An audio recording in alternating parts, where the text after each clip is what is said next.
Next మట్టపూర్, next పెరుమదం letters ready ఉండండి దయవుంచి.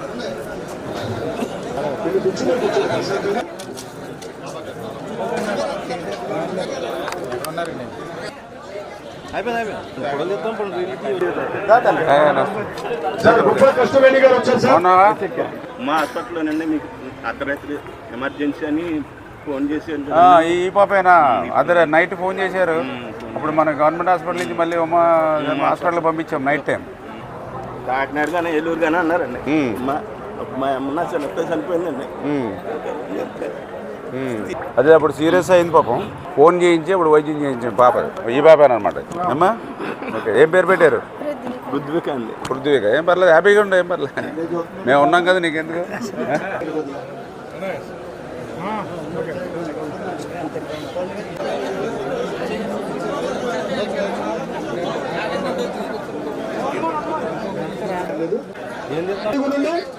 కుమార్ లక్ష్మి గారు,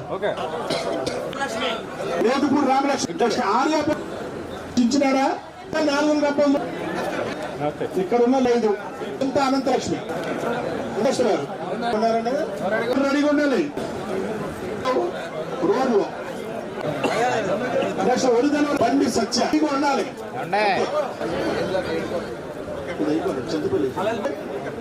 please దయచేసి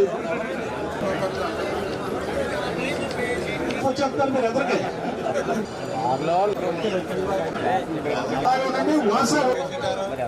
పక్కకుండి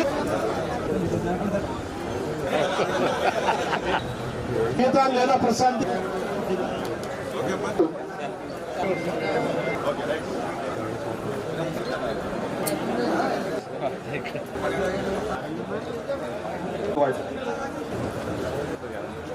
పద్నాలుగు బాడీ ఉండాలండి. వాళ్ళు మళ్ళీ 27వ సార్ నాకు గర్భసంచి ఆపరేషన్ అయిందండి. మాకు తెలిసి మేము పెట్టుకున్నామండి. నిజంగా చాలా సంతోషంగా ఉందండి. ఒక 4 నెలల్లోనే వచ్చింది నాకు. ఇది అసలు మర్చిపోలేకపోతున్నాను నేను.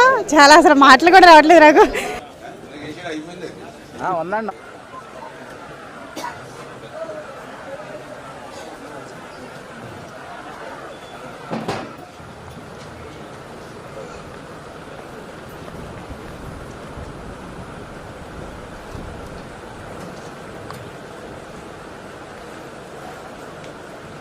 ఈవేళ మీ అందరికీ తెలుసు, మనం అనారోగ్యానికి గురై ఆసుపత్రికి వెళ్తూ ఉంటే వేల రూపాయలు ఖర్చు అవుతున్నటువంటి పరిస్థితి.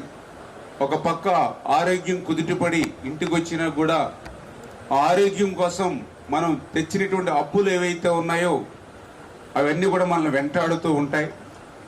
అటువంటి ఇబ్బంది కష్టం మీకు ఉండకూడదనేటువంటి ఆలోచనతో గౌరవ ముఖ్యమంత్రి నారా చంద్రబాబు నాయుడు గారు, అదేవిధంగా పవన్ కళ్యాణ్ గారు, మరి వీరికి సహకారంగా నరేంద్ర మోడీ గారు ఒక ఆలోచన, ఎవరైతే ఈ యొక్క పేషెంట్స్ ఉంటారో వాళ్ళు ఆసుపత్రుల్లో వైద్యం చేయించుకున్న అనంతరం వాళ్ళ బిల్లులకు కూడా ముఖ్యమంత్రి సహాయ నిధి ఇవ్వడం ఆంధ్రప్రదేశ్ రాష్ట్ర చరిత్రలో ఆ రోజు 14, 19 చంద్రబాబు నాయుడు గారు ముఖ్యమంత్రిగా ఉండగా ఇవ్వడం జరిగింది.